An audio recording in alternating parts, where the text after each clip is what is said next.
আমার কপালে মনে হয় আর বিয়ে নাই, মনে হয় এক গ্লাস পানিতে ডুব দিয়ে ইন্না নিল্লা হয়ে যায়।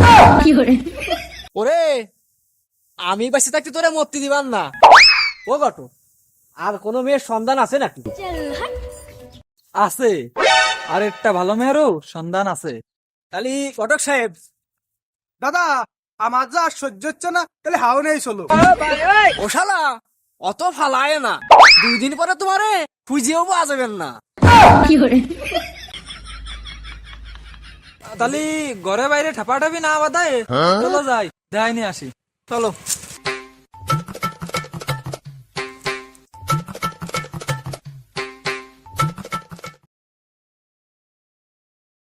বাপু চেয়ার টেবিল আর নেই? চেয়ার টেবিলের কথা বাদ দাও, আগে কও সাল কি আর ছেলে ইউটিউবিং করে সম্বন্ধে সব খুলিয়ে কও, খুলিয়ে কও, যাতে সারা জীবন আমি লাউ কুমড়ে থাকি।